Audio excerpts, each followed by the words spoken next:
Hai guys, balik lagi di 1 Detik Film. Di video kali ini 1 Detik akan membahas sebuah film yang berjudul Holy Night Demon Hunter tahun 2025. Film ini dibintangi oleh jagoan kita yang gempal, siapa lagi kalau bukan Don Lee. Setelah bosen baku hantam sama manusia, kali ini Don Lee akan baku hantam sama juri. Oke lah, daripada kelamaan keburu lapar, mending kita langsung aja ke pembahasannya. Tapi seperti biasa, buat kalian yang suka dengan channel ini, jangan lupa subrek, biar nggak ketinggalan video terbaru dari 1 Detik. 곳에서 신원을 알 수 없는 괴한들에 의한 현장 출동 경찰까지 잔혹하게.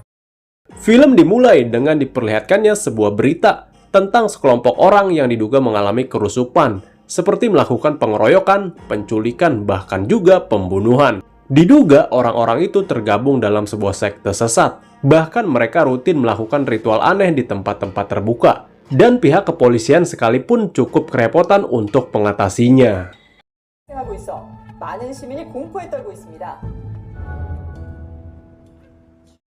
Dan kita diperlihatkan pada seorang polisi yang sedang membawa seorang klien untuk mendatangi kantor pemburu hantu bernama Holy Night, di mana mereka menawarkan jasa yang bergerak dalam bidang ruqyah dan juga pengusiran roh jahat yang sudah memiliki sertifikat SNI dan PT. 이건 좀 심각한 일인 것 같아서요. 그래서 제발 제 딸 수진이가 갑자기 연락이 안 되고. Si klien menjelaskan bahwa anaknya menghilang secara misterius beberapa hari yang lalu. Bahkan pihak kepolisian juga sudah menugaskan 3 detektif untuk melakukan pencarian.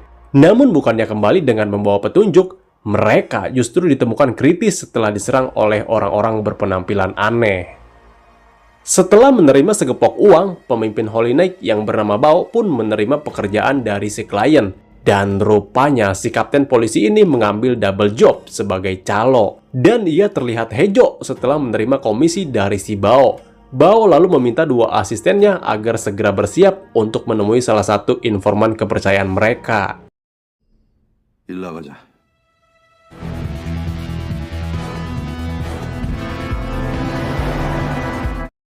Ditemani 2 asistennya, yaitu Kim si kameramen dan Seron seorang mage mitik. Mereka tiba di sebuah klub malam dengan dinding tembok yang dipenuhi dengan tulisan mantra. Sesuai dengan petunjuk dari sang informan, Bao mendapati tempat itu dijadikan markas oleh sekte pemuja iblis, termasuk anak si klien yang sebentar lagi akan ditumbalkan.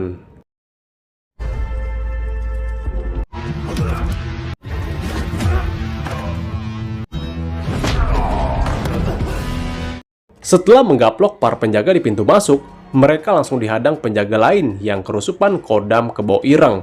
Hal itu bisa dilihat dari mata mereka yang memerah dengan tubuh yang mengeluarkan asap hitam. Sementara Seron akan mengusir iblis dari anak si klien dengan Kim yang terus merekamnya untuk diupload di FB Pro. Bao sendiri pun langsung membagong brutal menghajar para penjaga.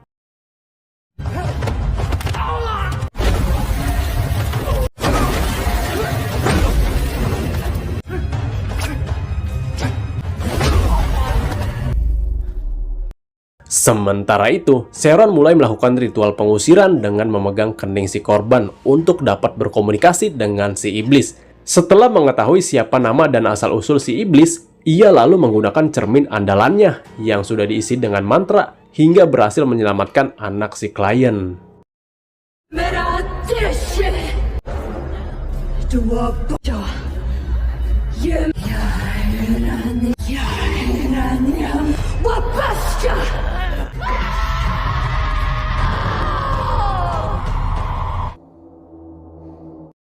Setelah semuanya selesai dan para anggota sekte ini kembali normal, Bao meminta Kim untuk meringkus mereka dan melaporkannya pada Damkar. Namun Kim dibuat heran saat menemukan sebuah tato bintang di leher mereka, sehingga Bao berkesimpulan bahwa itu adalah tanda keanggotaan sesekteannya.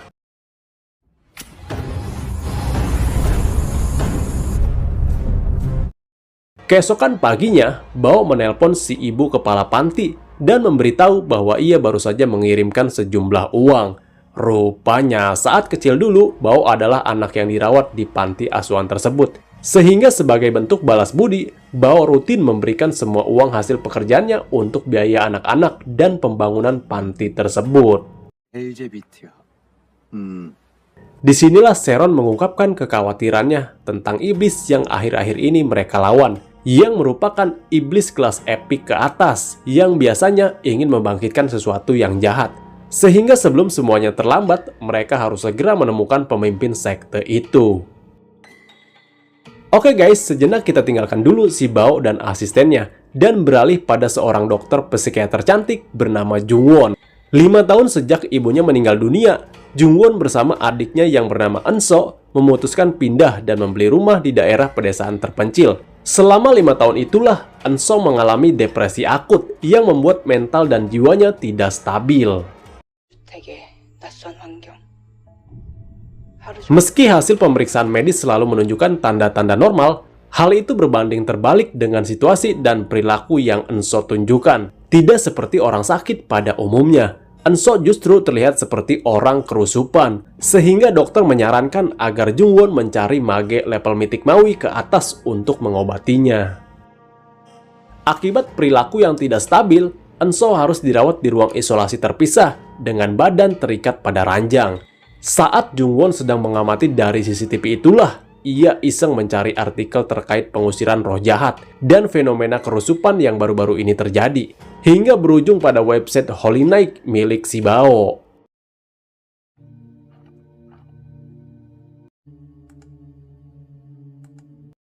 Penasaran dengan kinerja Holy Night, ia pun konsul pada seorang dokter kepala rumah sakit sekaligus pendeta bernama Bapak Marco.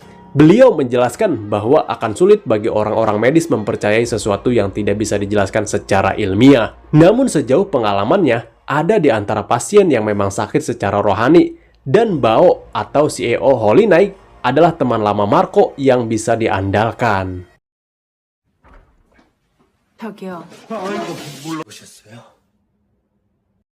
Entah ada masalah apa antara Bao dan Bapak Marco, namun Jungwon tetap yakin jika Holy Night akan membantunya. Sehingga sebelum pergi, ia memberikan sebuah flash disk berisikan rekaman si Enso saat sedang kerusupan kepada Sharon dan memohon agar mereka bersedia menyelamatkan si adik.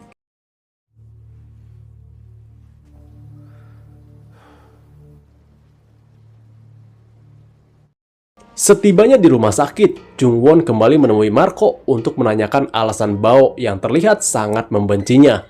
Terungkaplah bahwa dulu sekitar 40 tahun yang lalu, Bao dan Marco rupanya berasal dari panti asuhan yang sama. Bedanya, Bao yang memiliki kekuatan supranatural untuk mengusir roh jahat dan fisik yang kuatnya di luar Nurul. Hingga setelah mereka dewasa, mereka menempuh hidup masing-masing, tetapi dengan satu tujuan yang sama, yaitu ingin membiayai panti agar tetap beroperasi. Dan pada suatu hari terjadi insiden tragis saat salah satu anggota panti dirasuki iblis jahat, hingga menghabisi hampir semua anak-anak termasuk para pengurus panti. Sementara Bao dihantui rasa bersalah akibat tidak bisa melindungi mereka. Marco yang kala itu sudah diangkat menjadi pendeta pun dibuat dilema dan akhirnya memilih untuk merahasiakan fakta yang sebenarnya dari gereja, karena ia tidak ingin pihak gereja menutup panti asuhan tersebut. 택받은 소수의 사람들이었어. 깨달았던 우리 바오랑. Demi meluruskan semuanya, Bapak Marco pun pergi menemui Bao untuk meminta maaf untuk yang kesekian kalinya atas insiden beberapa tahun yang lalu. Ia benar-benar tidak ada niatan buruk selain ingin menyelamatkan nasib panti asuhan. Tak hanya itu, ia juga memohon agar Bao mau membantu Jungwon atas dasar kemanusiaan tanpa melibatkan kebencian terhadap Marco. Kembali pada Kim dan Sharon, tanpa sepengetahuan Bao, mereka diam-diam memutar flashdisk berisi rekaman CCTV Enso. Dan benar saja apa yang Jungwon ceritakan selama ini. Apa yang menimpa adiknya memang disebabkan oleh kehadiran roh jahat. Hal itu terbukti dari berbagai perilaku tak wajar yang ditunjukkan, termasuk serangkaian fenomena aneh yang mengikutinya.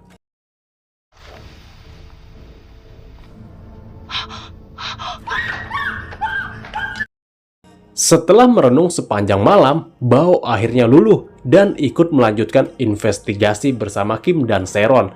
Dan ketika di suatu malam, si iblis mulai berani menyakiti Enso.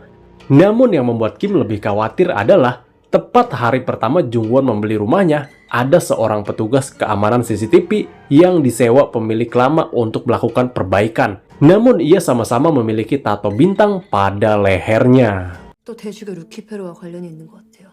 Pada malam berikutnya, Jungwon dipanggil ke kantor untuk melihat kejanggalan yang ditemukan. Tidak hanya petugas CCTV saja, para pemuja iblis ini rupanya selalu mengawasi Enso dimanapun berada. Seperti dua perawat rumah sakit yang sama-sama memiliki tanda yang sama, termasuk abang paket langganan yang juga adalah pengikut sekte sesat tersebut. 그래도 해보시겠어요? Seron juga menambahkan bahwa para pemuja memang sudah biasa menggunakan orang yang jiwanya kosong untuk dijadikan media pemanggilan Raja Iblis dan menciptakan dunia mereka sendiri. Mereka atau penganut sekte sesat bisa merasakan kehadiran seseorang yang jiwanya terganggu, persis seperti yang terjadi pada Enso saat ini. 은서를 한번 만나봐야겠습니다. Karena semua bermula sejak Jungwon pindah ke rumah barunya, Seron curiga jika ada yang tidak beres dengan rumah tersebut, sehingga mereka akan membawa pulang Enso dan melakukan pengusiran di sana. Berlokasi di kamar tempat pertama kali adiknya kerusupan, Bao pun langsung melakukan persiapan. 언니가 계속 병원에 있으면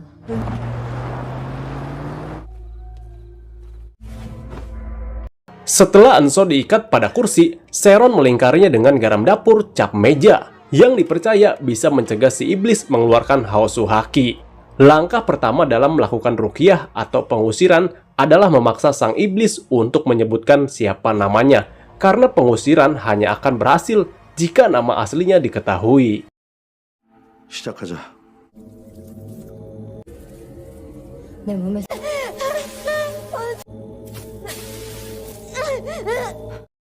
Karena dengan cara dikepret-kepret daun bambu tidak mempan, Seron akan menggunakan cermin andalannya untuk memaksa si iblis agar buka mulut. Namun yang terjadi selanjutnya, si iblis justru malah tertawa setelah memecahkannya, disusul dengan mantra yang keluar dari mulutnya, hingga membuat seisi rumah menjadi poek.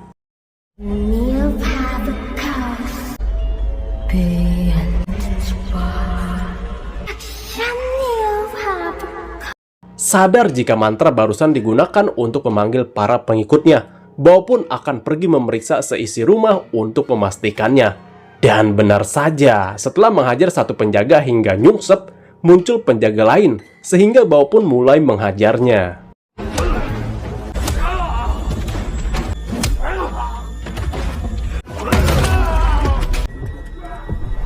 Sementara Bao membereskan satu penjaga yang masih tersisa, si iblis kembali berulah dengan membaca mantra lain untuk melawan Seron.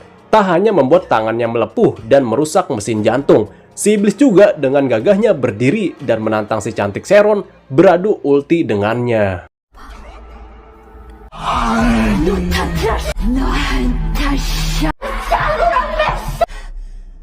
Beruntung mantra barusan berhasil membuat Enso kembali tenang.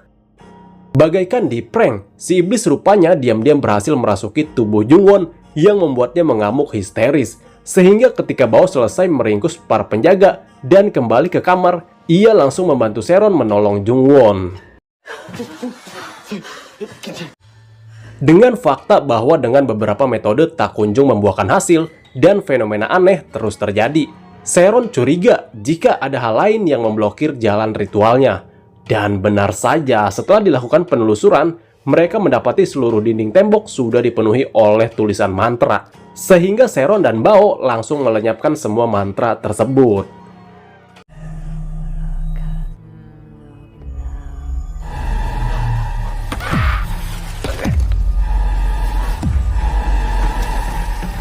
Kembali ke kamar Enso, kali ini si iblis menyerang Bao yang membuatnya berhalusinasi bertemu dengan sosok iblis lain. Si iblis lalu membisikkan kejadian 15 tahun yang lalu di panti asuhan hingga membuat Bao terpancing, tanpa sadar jika sosok yang ia cekik dalam bayangannya tidak lain adalah Seron yang mencoba menolongnya.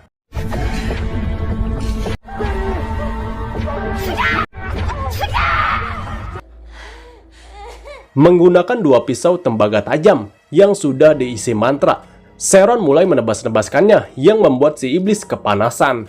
Tak ingin kalah oleh Seron, si iblis kembali membaca mantra disusul dengan hembusan nafas dingin dari mulutnya, sehingga membuat seisi rumah menjadi beku.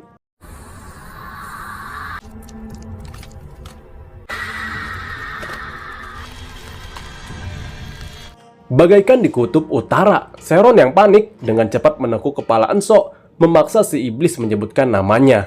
Di mana Jungwon yang melihat adiknya kesakitan pun dengan gobloynya berusaha menghentikan hal itu, sehingga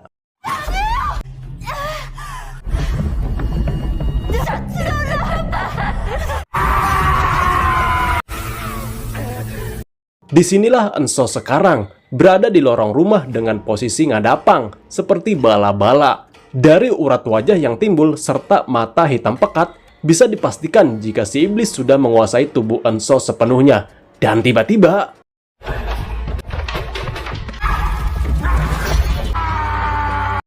entah kemana menghilangnya Enso, mereka pun membagi tugas untuk mencari keberadaannya. Seron akan menunggu di lorong, lalu Jungwon pergi memeriksa CCTV. Sementara untuk Bao dan Kim, mereka menyisir seisi rumah dan kembali mendapatkan teror saat semua perabotan rumah mulai berterbangan.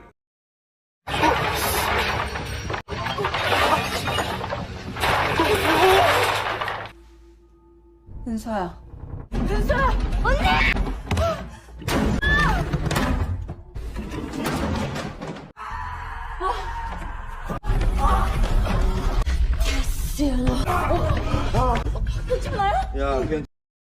Dan ya, ada yang menarik tubuh Kim hingga ke atas langit-langit. Tapi untung saja keburu diselamatkan oleh Seron. Disinilah Jungwon baru sadar jika si pemilik rumah yang juga memiliki tato tanda bintang. Tepat setelah ijab kabul rumah selesai, si pemilik berpesan agar mereka tidak pergi ke gudang. Dengan alasan belum sempat dibereskan oleh petugas kebersihan. Sehingga Bao langsung pergi ke sana untuk memeriksanya.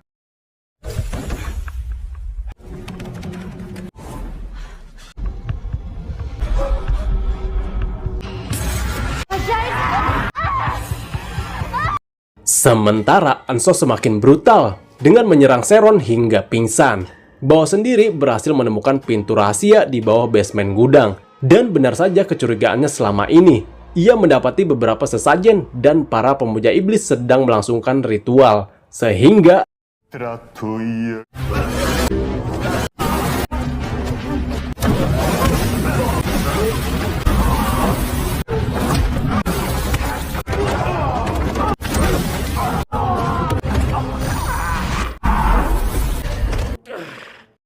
selesai menghajar mereka semua, kita akan dibawa ke rumah saat salah satu penjaga mencoba menghabisi Seron dan Kim yang sudah dibuat babak belur. Tepat saat Bao tiba dan menghentikan semuanya. Saat Seron sedang pingsan itulah si iblis masuk ke alam bawah sadarnya dan memberitahu bahwa apa yang mereka lakukan sia-sia saja. Disusul dengan kemunculan wujud asli si iblis dari awan hitam yang menyerupai seekor banteng dari klan merah. Setelah melihat langsung wujudnya, disitulah Seron akhirnya tahu jika si iblis yaitu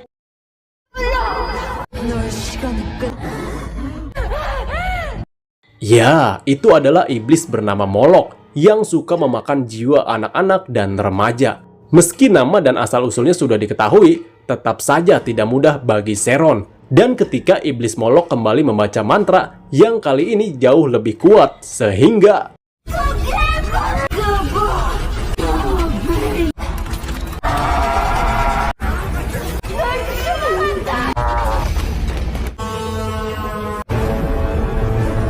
betapa syoknya mereka ketika iblis Molok membuat sebuah portal dan berniat membawa Enso bersamanya. Namun dengan kekuatan yang masih tersisa, mereka berusaha menarik dengan seutas tali. Sementara Seron terus membacakan mantra yang membuat energi jahat perlahan memudar.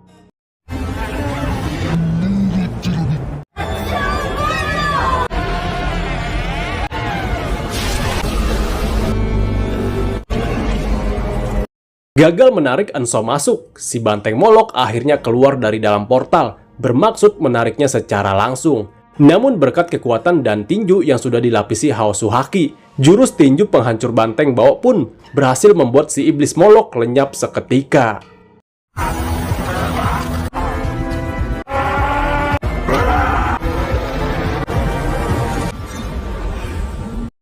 Setelah berhasil mengalahkan iblis banteng, berakhir pula ketegangan yang mereka alami. Enso yang berhasil siuman dan kembali normal seperti sedia kala.